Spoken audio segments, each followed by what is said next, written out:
Here we go.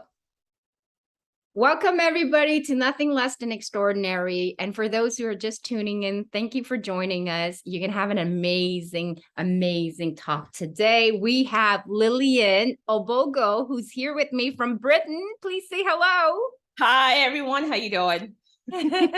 And thank you for taking the time to be with us. I am super thrilled. This morning I woke up, like I told you, it's a rainy day outside, but it's the first time where I feel like super excited. So you know what? It's going to be an amazing podcast this morning. Yes, it is. It's raining here in London, so we have something in common right now. Yeah, that's it. So today's topic is going to be a really interesting one for females. So it's returning to our wholeness in order to unlock our feminine superpower. Yes. So, so the thing is, let's start with this. I have a premise that we are born whole.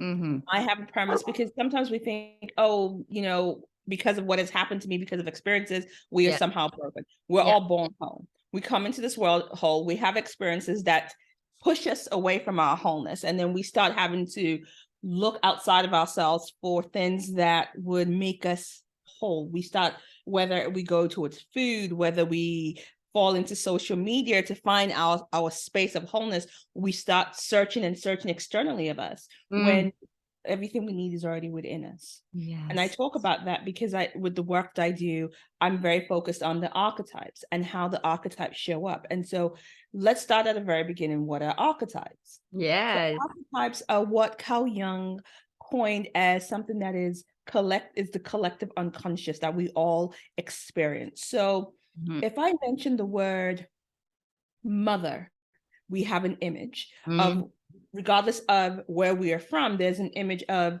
the mother, there's an image of child, there's image of, if we look at movies, we say villain, we create an image. When we say hero, we create an image. When we say God, goddess, we create an image. Now, your image to those things will be different from mine, but they mean the same thing.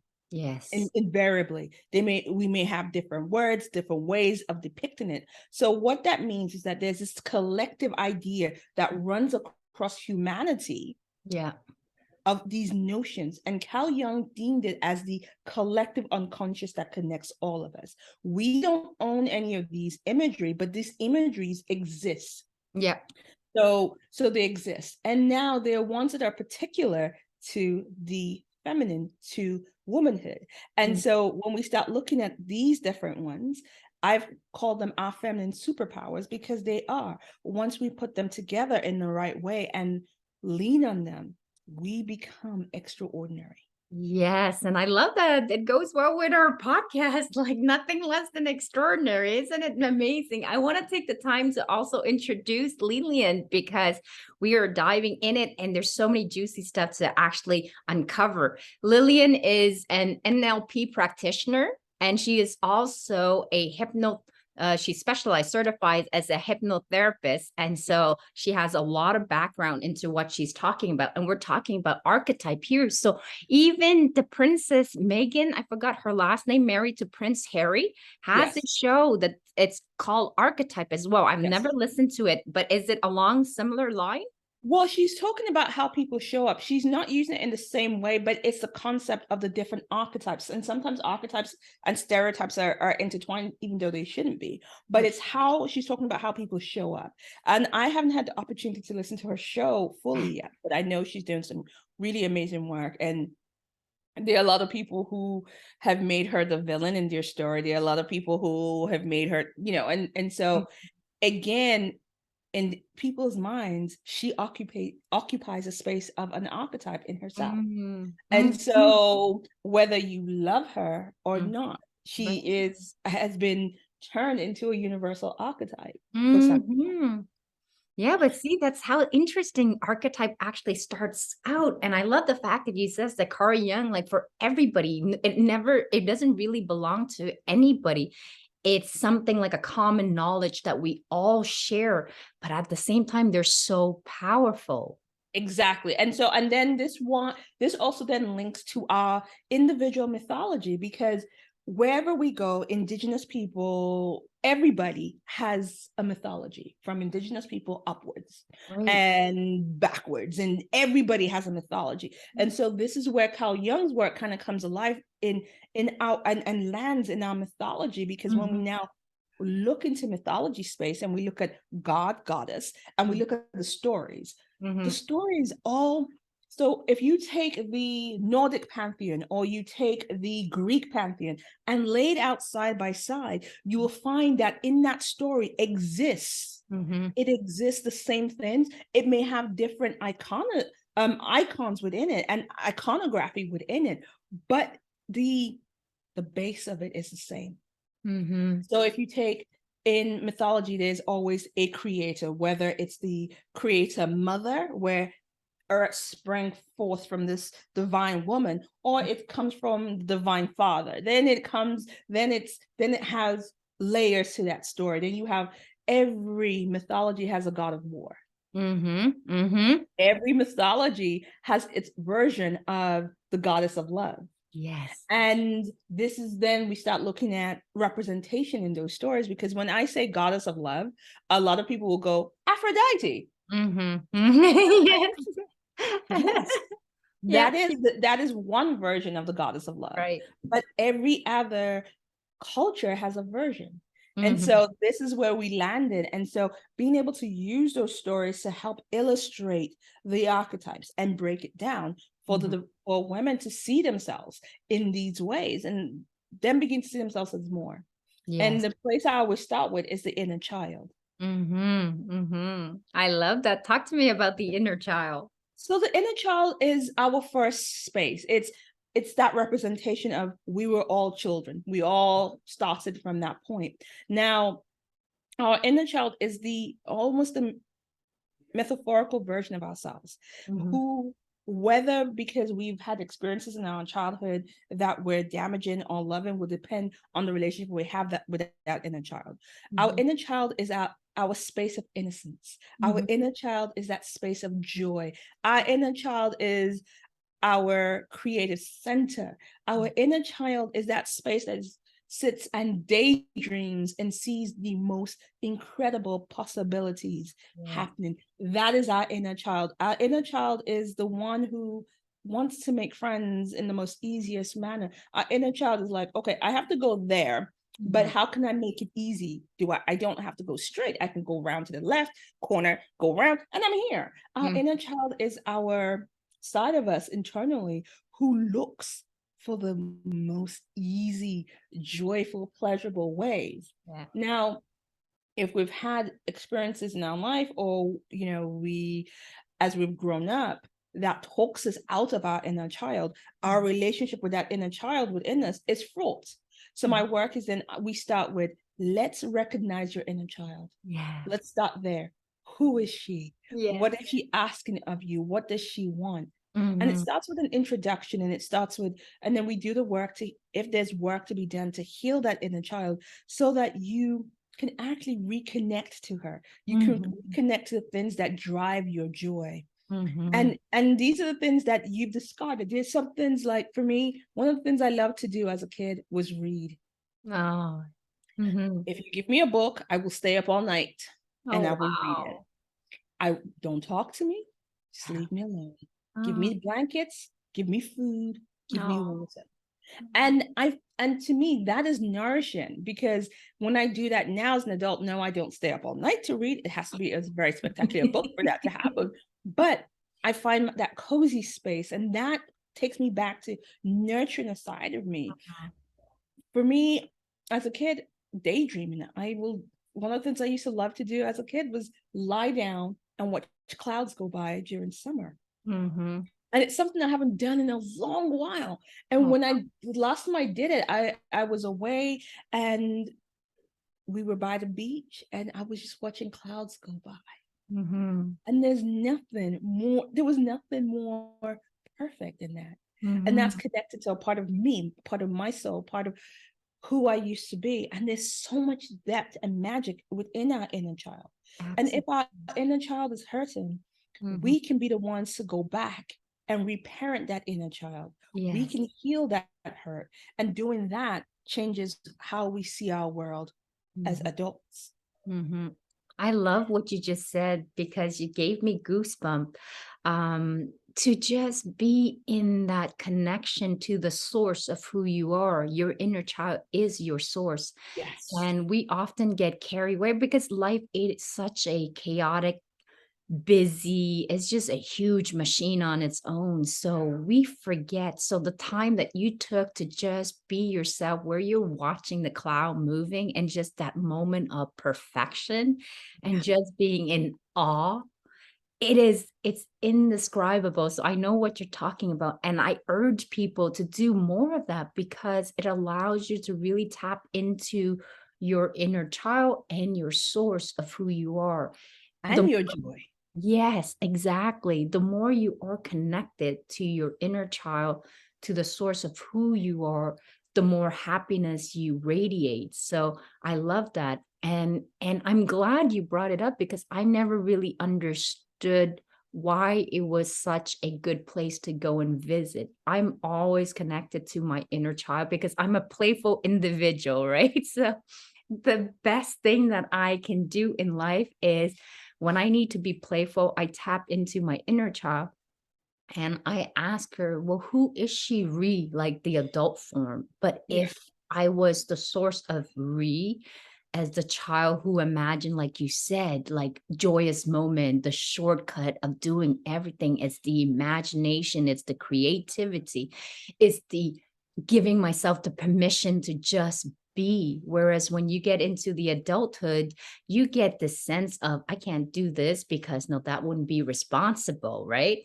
I can't, I no, um, I shouldn't really do that. Oh, I shouldn't say that. Oh, Yes. people may think of me this way. And Mm, you then talk yourself out of your own superpower yes. because your inner child knows who you are. Mhm. And this is not, when we talk about the inner child, it's not about, oh, I will not take any responsibilities. I will, Mm, just kind of be off in the ether all the time. Your inner child, especially your grounded inner child, is the one that is like, I have a task to do. Nobody said it had to be a slog. mhm. No one said it had to be painful. The inner child is like, okay, we have some work to do. Put on some music, vibe while you're Yeah, getting your work done. yeah, yeah. I love Your it. inner, your inner child is the one that wants you to find your creative center in no matter what you do.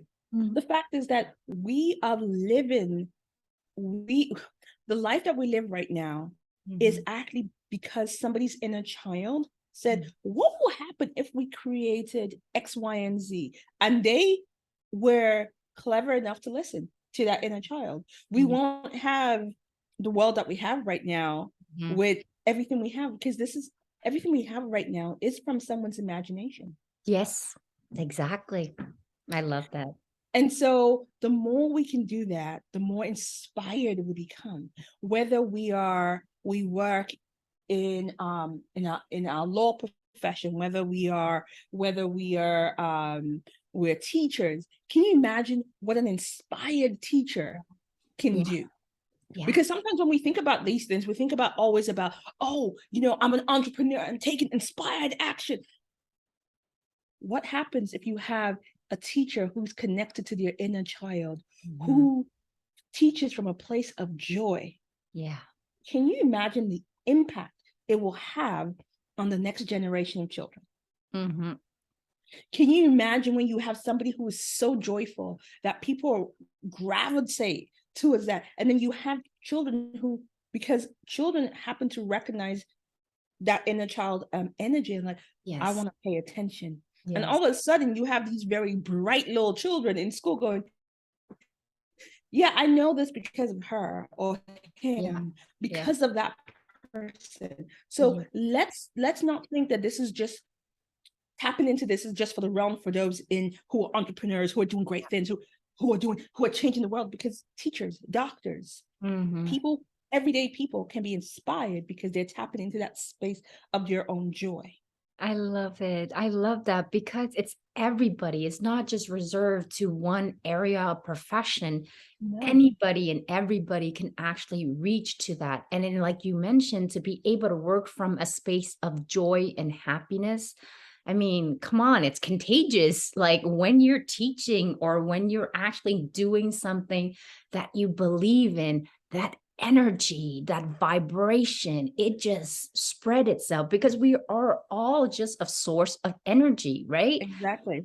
So And if it's you like you said, it's yeah, contagious. exactly. And then it has an impact when you, and this is where I want people to understand that every time we touch into these spaces, that we go back and do this work, it Yeah. not just has a physiological from a mental standpoint that, oh, we're changing our lives and everything, we're making our world better. It has a physiological Yeah. impact on our body, Yeah. because it can then change us from being in fight or flight mode, and Yeah. then that heals our body.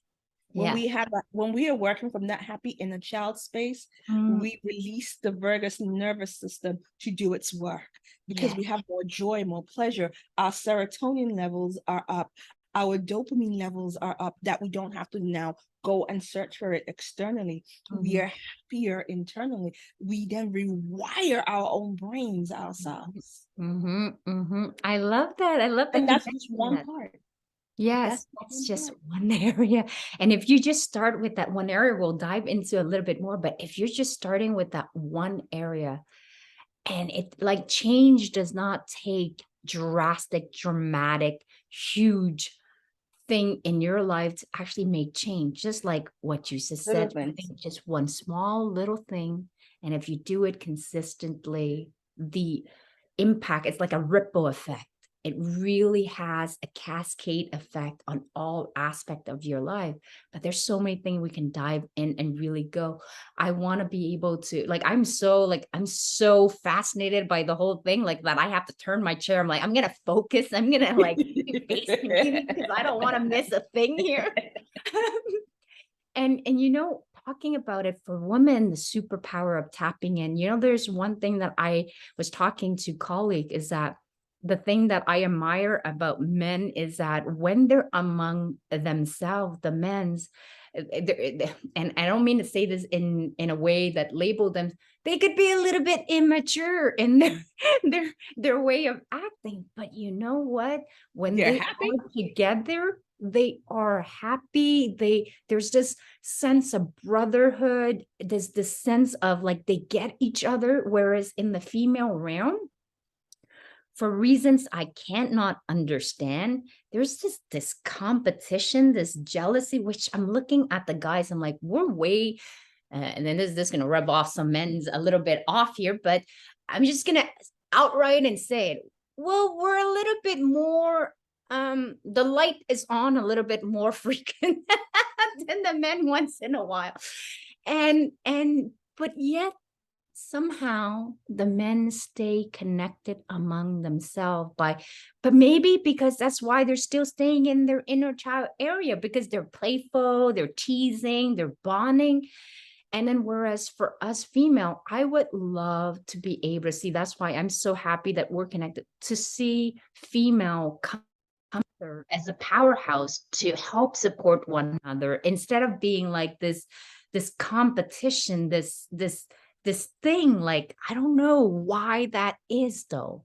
So you see, from my understanding, this is from my viewpoint and viewpoint alone. First and foremost, I don't like the term female, and I'll explain why. Mhm. Because when we talk about men, we say men. Yeah. When we talk about women, we tend to use the word female, but Mhm. female does not equate to what species. With Mhm. men, it's humanity. With Right. women, we use female, and what? Female cats, female dogs, female That's guinea pig. What female are we talking about here? great. Female, a hippocampus. What female? Mhm. So and this is just my personal thing. Can we Mhm. say women? Because Yes. for me, a woman, you understand, is human, and Yes. returns us to our humanity. Mhm. Secondly, there's a reason why that is, because first and foremost, we were taught as little girls, Mhm. we had to behave a certain way to be acceptable. Mhm. And then when we're taught what I call the curse of the good girl, we have to smile. Oh, that's so true. We have to be nice. Oh yeah. We have to share when we don't want to. Mhm. So a lot of women that have grown up are angry, are frightened, they haven't learned to express themselves, because whether consciously or subconsciously, they were given the message that good girls don't, you're not meant to be angry. Good girls don't get angry. Yes. Good girls don't fight. Nope. Good girls don't have sex either. I mean, babies come down by storks. And then you don't boast. Good girls don't boast. You don't want to be that girl over there. Good girls don't boast. Right. And so what happens when we now move from girlhood to womanhood, we come into the workspace and we feel we haven't learned how to assert ourselves. Right. We then try to play leadership games based on how the men are doing it.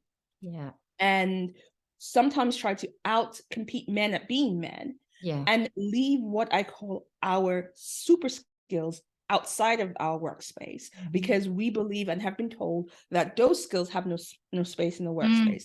Then we are told, whether consciously or subconsciously in the work environments that we are in, that there's not enough room for us to exist. So we then have to believe that if I exist here, if you come in, what that means is that you are coming to take my position. So because there's not enough to go around, there is a limitation. I have to defend my positioning. And so basically it becomes Hunger Games, and everybody's shooting arrows at each other. Nobody knows how to interact because there's this barrier and fear. There's a lot of different programming at play. Women they don't feel like they have that space to fully occupy, to fully land. And so there's this, and it's like, oh, you're coming in to come and take what is mine. This is my space. Oh no, I'm going to have to Hunger Game you out of this space. Where's my flaming arrows? Things are going to go.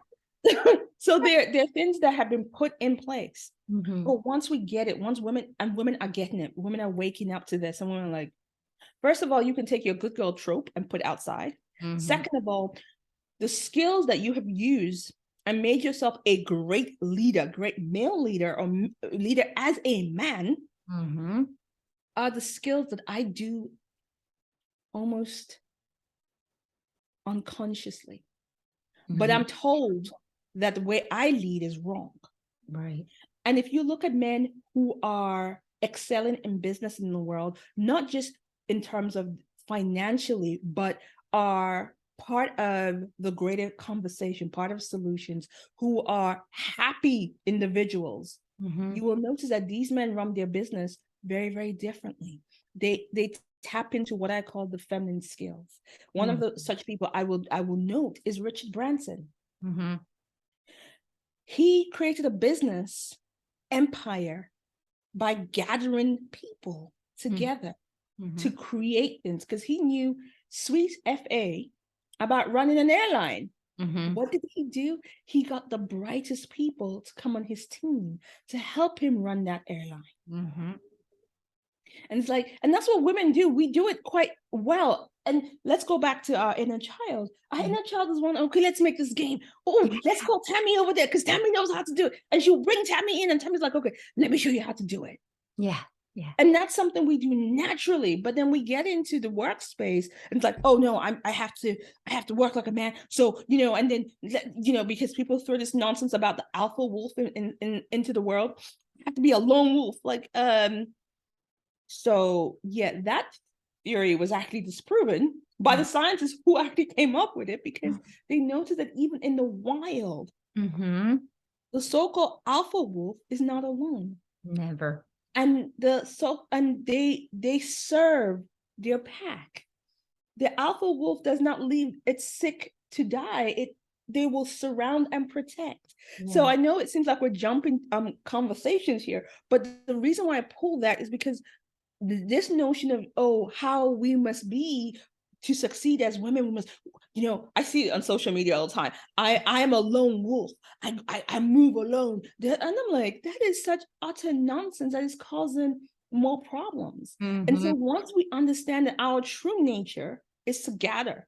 Yes. And once we gather, we know that Tammy has it. So in my case, Ray knows this. So I'm going to go to Ray and have her wisdom put in here. This is going to make all of us look good. Yes. But because we've been taught that there is only a small amount A Unlimited. lot of women haven't learned that, but like I said, women are waking up and Mm-hmm. women are finding that space and Mm-hmm. going, you know what, if you're telling me that table there's not enough for all of us, here's what I'm going to do. I'm going to build a table over there and we'll go sit over there. I love that. I love that because oh, thank you so much for giving that explanation. And it makes so much sense now. It's that limited space, the need, like the fear of scarcity, and then that pressure, the pressure to belong with, you can't really be your full self as a woman to exist in that space. And that good girl, like, oh my God, that good girl philosophy. That good girl gets us nowhere. Exactly. She gets us burnt out, she gets us exhausted, she Mhm. gets us she leaves us broke, Yes. leaves us Emotional desireless, drain. Yep. leaves us running the imposter syndrome. And then she introduces us to the inner critic. The good girl Mhm. has nothing good for us. The Oh, only person that the good girl is good for, I don't even know if she's good for the men, because yeah, she's not good for anybody. She's not good for anybody. And so I always talk about the curse of the good girl and how we need to break that curse. yeah. I think you can actually be able to see, because I do believe in the yin and yang. So the good girls philosophy it's been kind of skewed, a version that's been given to us that needs to be changed, but you can still tap into the good girl in the force of it. Like I always sees an opportunity. Like I suffer from the good girl philosophy for a long, long time until I break in and find my good girl in the terms that fits for me, not what society, what my parents or anybody gives to me. And so I can be good when I choose to be good, not because I want to please somebody else. And so that good girl really did not serve me for the longest time. Like it does lead me to burnout. It does lead me to neglecting myself, to be emotionally People drained, pleasing. and, Yeah. and to not be successful either in my career because I'm always thinking of everybody else and I don't know how to put my own boundaries. So I'm glad we brought that up. And you know what? In society, if we could only, just because somebody says going in that direction, there's only one space for a woman to exist in the workplace. I always say, whoever made up this damn fucking rule. And Exactly. yeah. Yeah, and that's the thing. And so because of that, now you have more and more women who are creating businesses, who are stepping outside of traditional workspaces, who are saying, you know what, screw this, I don't need this. I Mhm, will create something that fits me and fits others who look like me. mhm. And but we still need women who are professors, who are Absolutely. lawyers, who are doctors, who are sitting on Fortune 500 company boards. Yeah. We need women, and it's actually shown that company with diverse leadership Yes. actually do better. Yep. Yep. And no, also, just because you're a woman, we have a duality of feminine and masculine inside. There are times when I'm more masculine than my boyfriend is. I mean, when we go in some place and I make decision, he's like, "Yeah, I don't want to be there because you're like like a sharpshooter." It's like, and We do. So yeah, the anima and animus exist in both of us, in the masculine and in the feminine. So yeah. in the man, there is a feminine aspect to him. In the woman, there is a masculine that we draw on. For me, when I talk about our masculine energy, I call it our warrioress Mm-hmm. energy. That is that energy that we need, because we sometimes we need to be in that. Yeah. Try me if you dare. Yeah. Watch what's going to happen to you, Mm-hmm. because that is our energy that upholds our boundaries. That Mm-hmm. is our energies that basically stands and go, this is not going to end the way you think it's going to end. Mm-hmm. Yeah. We need that energy, because she's the one that basically would, if we have a goal, is like, where's my target, where do I have to hit? Okay, let's go, let's do it. That's the energy that we need, Mm-hmm. because we have different energies for different things. Like basically, when we look at our warrior-esque energy, we need it in that space. We don't need her in the bedroom, in Mm-hmm. our personal relationship all the time in that way, Yeah. but we need her. The Yes. same way we need our lover energy, which is another energy that as women, we have been taught to fear. Mm-hmm. We've been taught to fear. She's been vilified. And then you put scarlet letters and all sorts of weirdness attached to her. That energy we need, because Mm-hmm. that is the energy of creation. That Mm-hmm. is the energy of softness. Mm-hmm. That in the bedroom is the seduction. It's the hello. Yeah. But we also need that lover energy in Yeah. the workplace Absolutely. because, and no, I'm not asking you to get yourself into a HR conversation, because your lover energy is also your passion.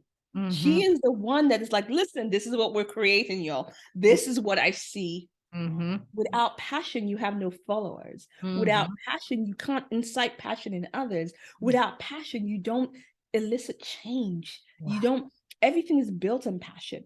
And it's funny because Elon Musk is the last person that will identify with a lover energy. Because no. But look at what he did with Tesla. He created this unbridled passion Mm-hmm. for this electric vehicle that till Mm-hmm. he came along with the Tesla, people were like, electric vehicles are ugly and disgusting and I don't want any part of it. And that's like, oh, I must have a Tesla kind of deal. Because he elicited this level of passion through Yeah. how he communicated. The Mm-hmm. lover energy is our communication. She is our, to put it in terms, your lover energy in the workplace is your PR. She's the one that will speak up for you. He's the one like, let me introduce you to Ray. She is excellent. Oh my God, you think her CV is good? She is the energy that you need at interview. She is that energy that you need when you meet new people, networking.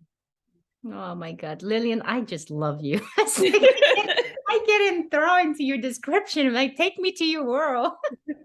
But she is that part of you.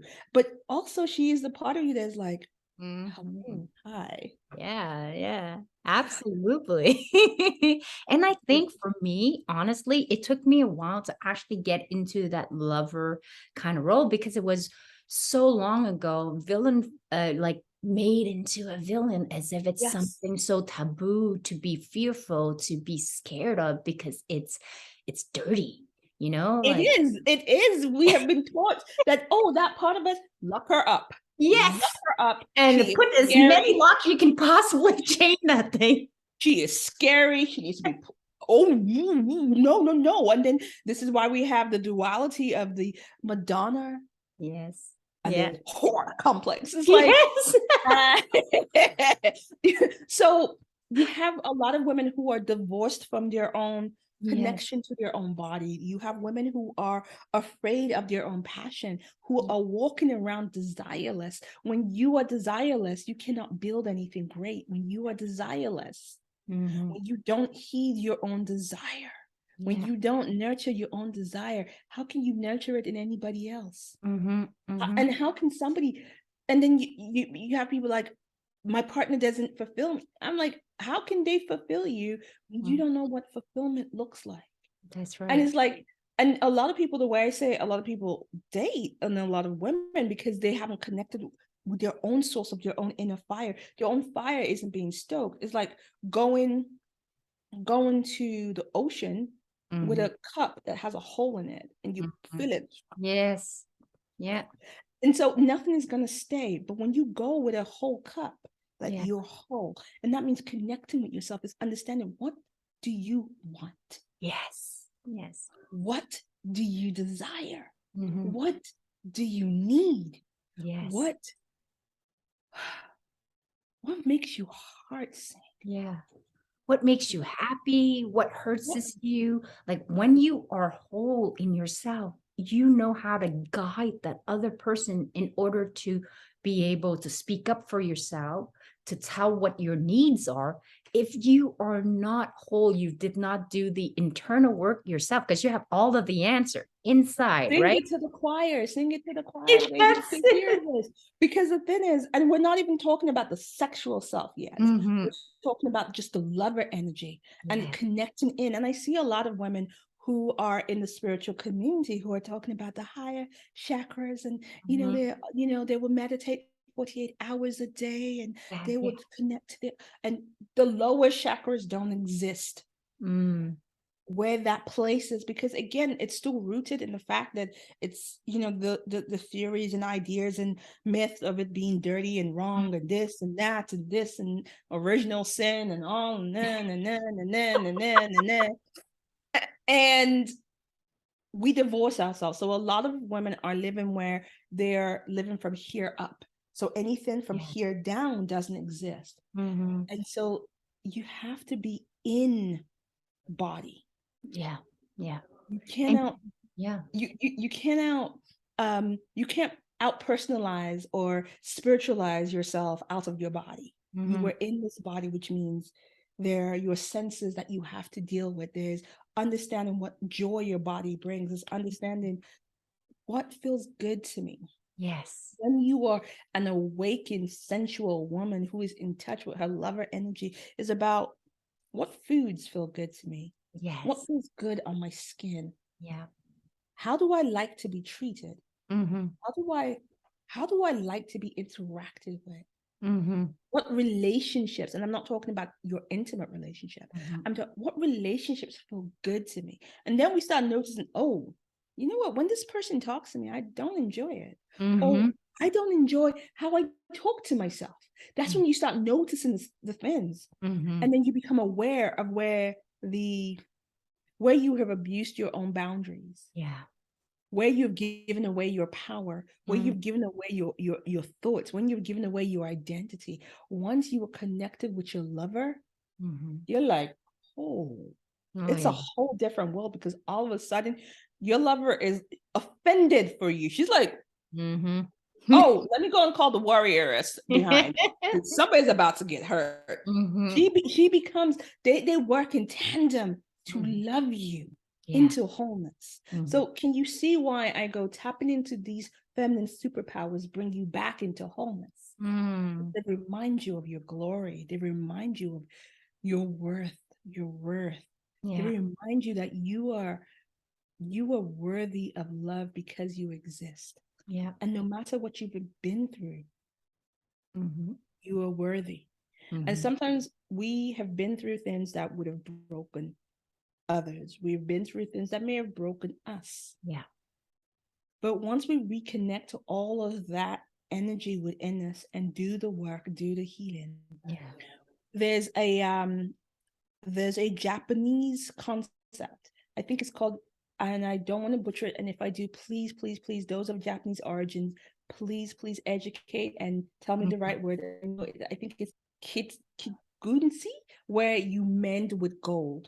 Okay. This idea of, so the Japanese have this thing where they take something that's been broken and they mend it with gold.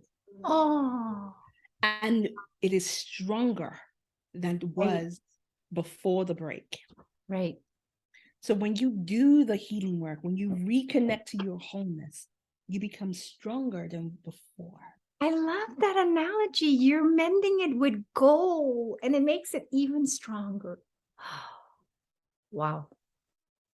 So for those of us, aha moment. So that's so that is, understand that even if you've had those experiences, your past does not define you. No. Who you choose to become in this moment does. The actions you take every day does. Yeah. The past you cannot mend. You can't. I mean, listen, if I could invent a time machine and go back into the past, I probably would, and find out, okay, so when was Google going to start? Let me invest in that. I mean, we will do all of that, but we can't. Yeah. And since we can't fix the past, we need to stop loving the person that we are. Yeah. And not wait till we go, oh, till I'm fully this, then I'm worthy. Or I want to wait till I get back to the woman I used to be, because she no longer exists. So you start with the woman you are today, and start by introducing yourself to that woman. And then introducing yourself to those versions of you that exist. Your inner child, your lover, your inner mother, your inner warrioress, your inner goddess, your inner creative, your inner and start introducing yourself to those parts of yourself. It's just nourishing that inside of you. It's going back to reconnect with the source of energy, the nutrient that really lights you up and create that fire is that's within you. And it's so important to be able to embrace duality. People think it's either or, but it doesn't have to be either or. It could be both. It could be 60% of this, 40% of that. It's really you. You know what you need. I always say I'm like a guy in a woman's body. Oh, really think the same as I I have the feminine emotion. I need to talk and vent and to hear myself out, to be able to figure solutions out. But when I think a lot like guys. Oftentimes, my boyfriend would tell me, "You're like a guy in a girl's body. You don't do the same way as other female." But I embrace both of that because there will be time I'll be more as a woman, a part of me where that nurturing side, that very caring and attentive side would really come out. And there are other time when it's like a crisis and an emergency, there's that more masculine side that comes out. And those two part of me are who I am as a full individual. And when I look at my boyfriend as well, when you were saying about that businessman that has more of the feminine side as well, to be able to touch, to see the approach, like look outside of the box. My boyfriend is a perfect combination of both. He's very male, very, when he needs to go and get out there, but there's also that soft side of who he is, that sensitive, that's very like, and I need that part of him because as much as I love the male, the adrenaline and that force of energy, but I also like the softness, the fact that he is able to combine both and he assumes it quite well either way in different moments of different time. So if you're able to embrace that duality and just go out there and get the nutrient that you really need. And I want to make this one really clear. When we think about like, there's such a dirty word around. I always say, so what? I'm a whore in bed. Big deal. Take it or leave it. I was like, I don't know of any man that doesn't like a whore in bed. So well, I mean, there are a few out there, and you know what? It takes all sorts to make the world roll on. But my thing, it's not even about being a whore in bed. You are a sensually alive woman who enjoys her pleasure and is like, hello, here's all of me. And so, and I think that's the thing. There's so much ways that we have been taught to bind ourselves, and it's funny how, when we think of directness, when we think of certain words, we think, oh, that person's direct, they're taking direct action, they're doing this, they're focused, they're determined. That is also, if you look at Goddess Athena, the goddess of war, she's very direct. She takes action. She's focused. She has strategy. That is the goddess of war. But she's not the goddess of war the same way Aries is a god of war. Aries is like, let's go into battle, destroy everything. Before Athena has an arrow fly, she's already decided what's the next 5 moves, what are the strategies, what is the end game for this war. She's already looking at, okay, how do I conquer probably without even letting an arrow fly. So it's understanding that when we talk about, oh, we have this male aspect, and as women we take it in, it's like, you don't even know how untrue that is. We are accessing our inner wisdom, our Athena energy, our warrior goddess energy, who starts to look at strategy, who starts to think strategically. And men are using our skills out there in the world, and we're busy going, I want to do it the way that he does it. But the way that we do it is different, because we're thinking, we have a more diffuse thinking. So we're thinking about, if I do X, Y, and Z, what's the impact? So when we actually function and actually flow in the world as our full self, as women, we are exceptional. Absolutely. They've Or a actually powerful creature that underestimate our own ability. when we understand this, so they have shown, this is from a psychological standpoint, neurologically, our brain center for women, they've shown that we have two different centers for speech. So we use about 300 words a day as a minimum, men 150. So which means we are better communicators.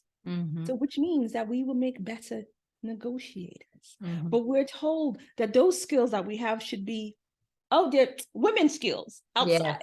Yes. But when we understand the skills that we have and how we can operate, because when a woman is speaking, we can speak and think at the same time in that space where you've seen where we are together, having a conversation. It's like wholeness. They assess everything. And then they're like, how are you functioning in this chaos? So I'll give an example. One of my besties, we can be on the phone together. We're on the phone, we're doing work, we have TV in the background, we're talking about something like, oh yeah, oh, by the way, I'm going to go cook. And her husband is watching like, how are you people doing this? Because just watching this phone call happen around everything else is making my brain hurt.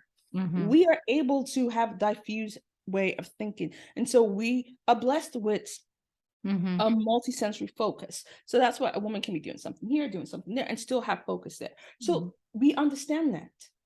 Now, I'm not talking about multitasking because that's another thing that's been made up. We can do different things. And so we have different skills. We have that skill of being communicators. We don't use it.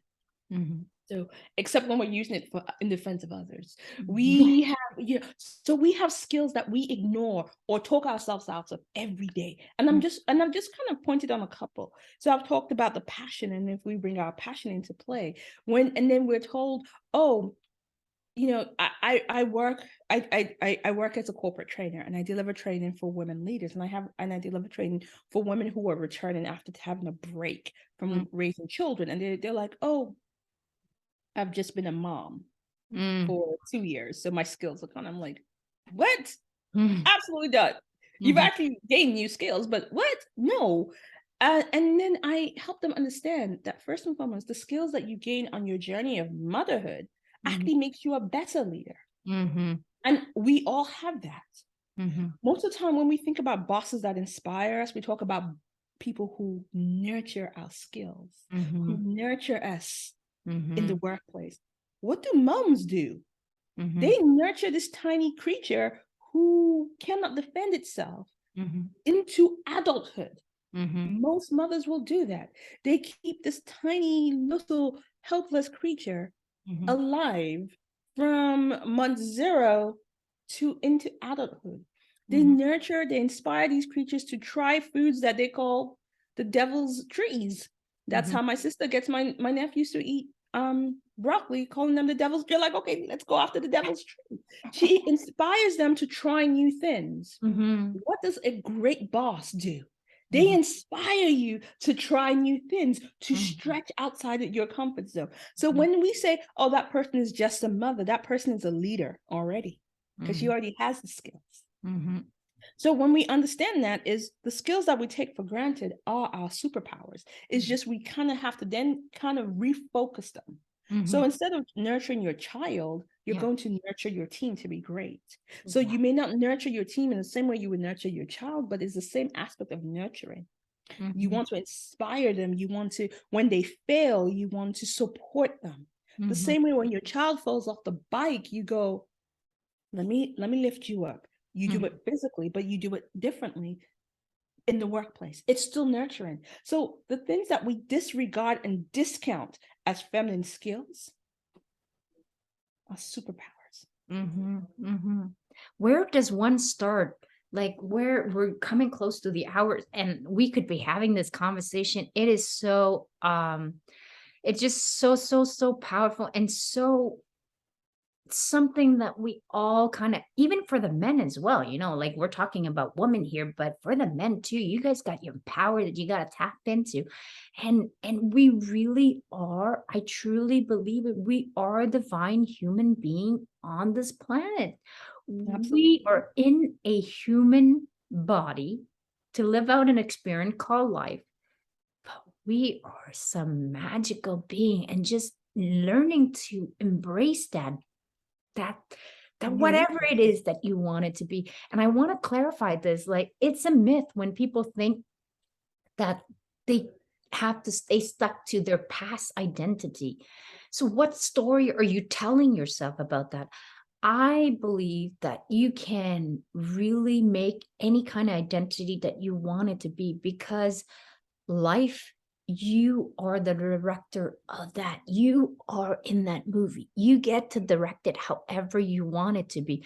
I go into the seminar where people are like, let's say, for example, Tony Robbins, and you're going in this thing and they're giving this powerful speech, and people are like, yeah, I can do this. And then they come out of it, they're like, oh my God, I feel like I'm a new person. Why? Because they open up their mind to a possibility that maybe, just maybe, I don't have to stay stuck to the identity I was telling myself all this time. Maybe I could finally give myself the permission to be who and whatever I want it to be. Now, it's all in that possibility, the realm of the inner child. Yes. When we were a kid, we thought we could be Superman. We thought we could Exactly. fly. Exactly. So fly. Do it. You can just be whatever you want. It's just opening this channel of like, what if? What if I didn't have to limit myself to all of these identity, these pressure, what society put on, the connotation? But I'm glad we named it L. I mean, like the good girl, and then the lover, and all of that, because most people are not even aware of it. And now that you know that, you can catch yourself doing it, right? Yes. Like, I'm going into a workplace. Oh God, I'm starting to get competitive with another female. Well, now I understand the reason why. Because most of us oftentimes goes in doing things unconsciously, not really understanding. We're not tapping into our power. We're not aligned to who we truly are. The gift that's within us is just allowing it to shine and just feeding that in. So where does one start, Lillian? Like, let's say a woman, she's, like you said, this is a case for a lot of female. They go off, they have maternity, and they come back, they're feeling completely lost. Where do one start? By really truly learning to connect to who they are as a human being. I'll start by saying, give yourself grace. You said something really important about being able to change your identity. You can choose the story that you want to tell. And you can, sometimes you think, I've had the worst start. I've had the worst story. But right now in this moment, you can say, that is who I used to be. You can design something new. And that means giving yourself room to daydream. What is that other version of you? Imagine, make believe, pretend you're already her. What does she look like? What does she want? What does she no longer want? What does she enjoy doing? I've started embracing a side of me that I didn't know, because as a kid, I was told I was terrible at art. My art teacher told me I sucked. You don't tell that to a child. No. So I never did art. And here's the painting you see behind me is mine. It's gorgeous. I painted that. That's a secondary canvas I'm prepping to paint. I started painting because the version of me, she creates art. She gains pleasure from it. So start there. Start with actually acknowledging yourself. Start actually listening to the conversations that you're having. Are your conversations loving or not? Do you have inner critics running dialogue in your head? And I have a couple of tools that can help with inner critic dialogue.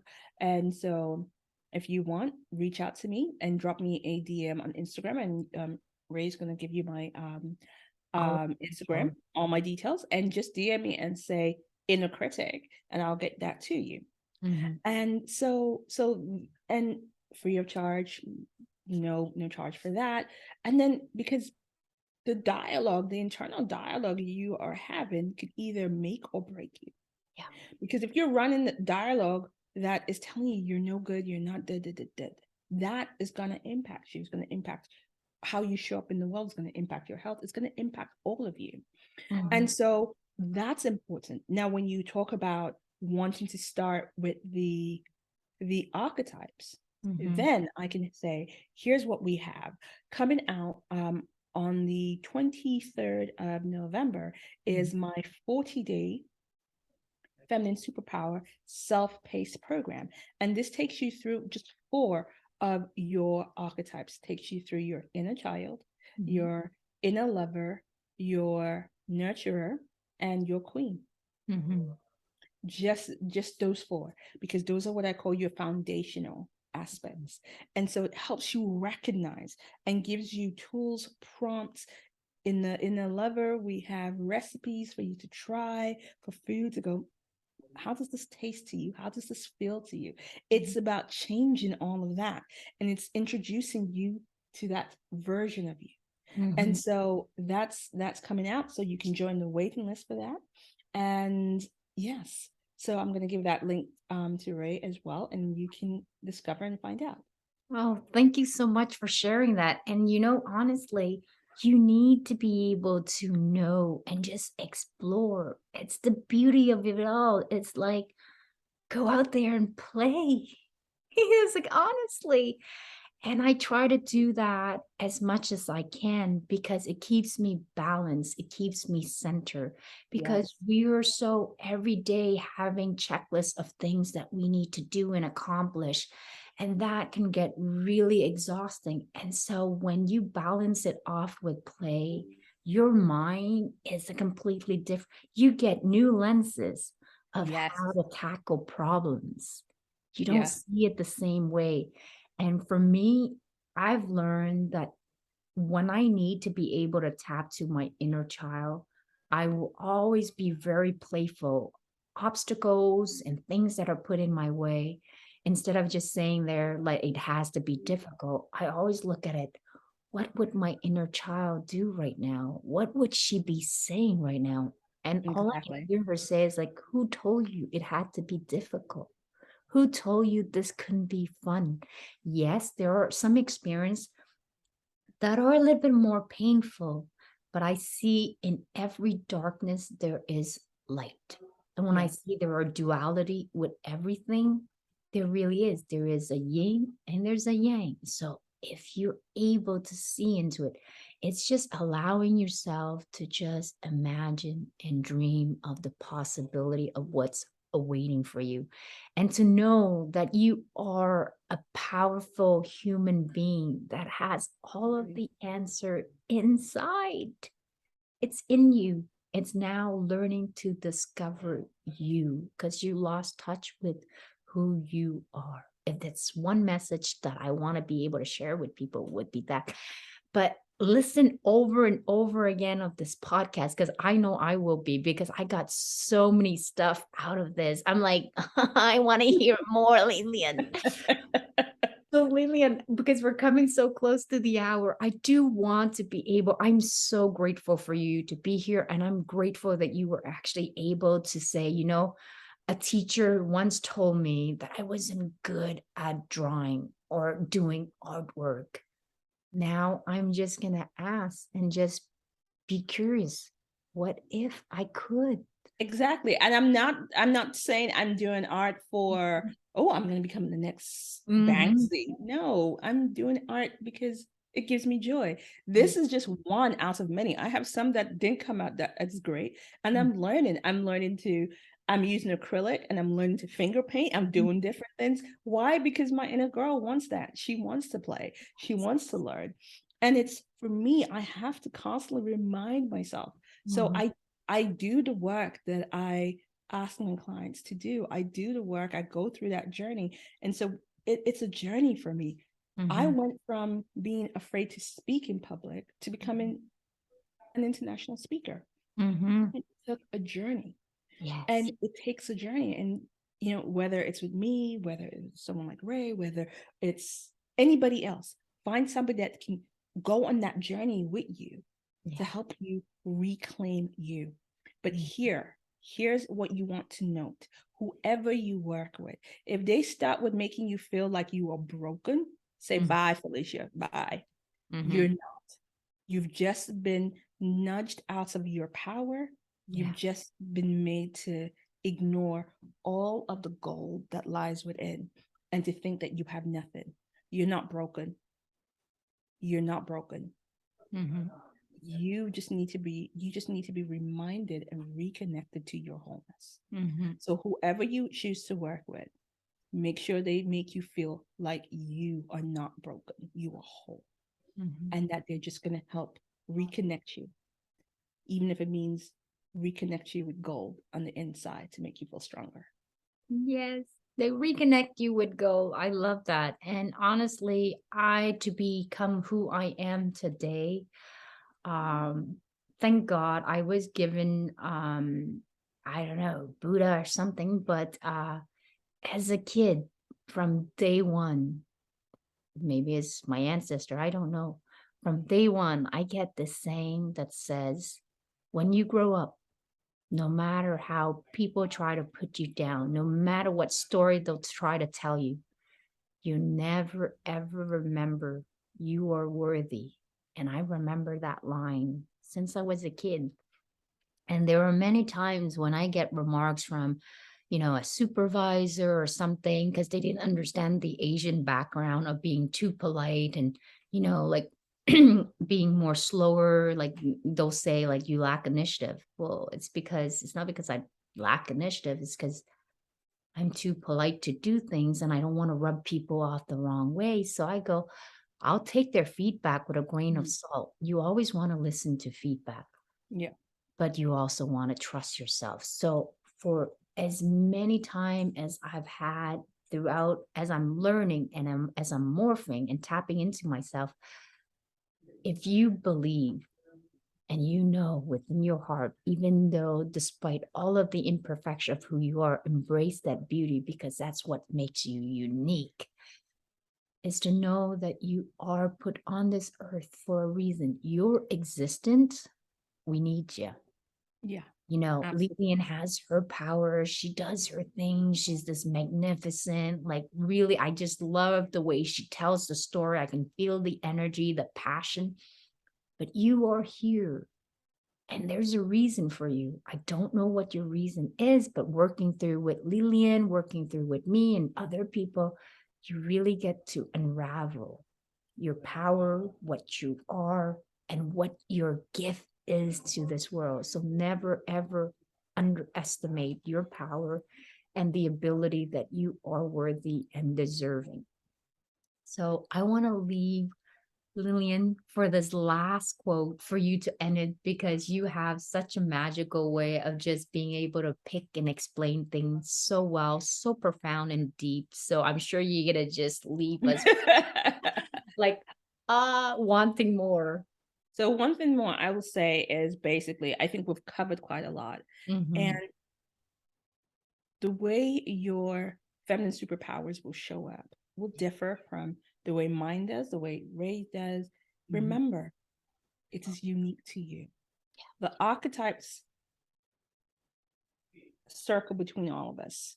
Mm-hmm. You don't own them, and it's not about you going out into the world like me. Yeah. Because that doesn't work for you. It's about understanding, what does your lover look like? What does your inner child look like? What does your nurturer, your inner mother feel like? What does your inner queen feel like? Mm-hmm. And it's about you giving yourself room to experiment and see. And then get to know each of these sides. And it's an introduction. And it's like, oh, okay, I like this. And it's a daily thing. It's like, oh, okay, daily, I like this. I don't like this. And they will then reveal themselves to you slowly. And then you will form this inner wisdom council of your archetypes who are there to support you. Mm-hmm. And that's it. I ended with this. The one thing that I've learned when I got divorced out of dating different men, there's nothing more sexy to a man than a woman who knows herself. There's nothing more sexy and desirable for a man that a woman is owning and comfortable in her own damn skin. Yeah. So if you want to know the secret of like how to get your man, well, if you start with you and loving on yourself, the guy is going to be like, shit, she loves herself so badly. I want a piece of that. So start with there. Learn, discover yourself, tap into who you are, your own inner power, and that's going to radiate. So I'll leave you with the last quote. Lillian, do you have a quote you want to share with people?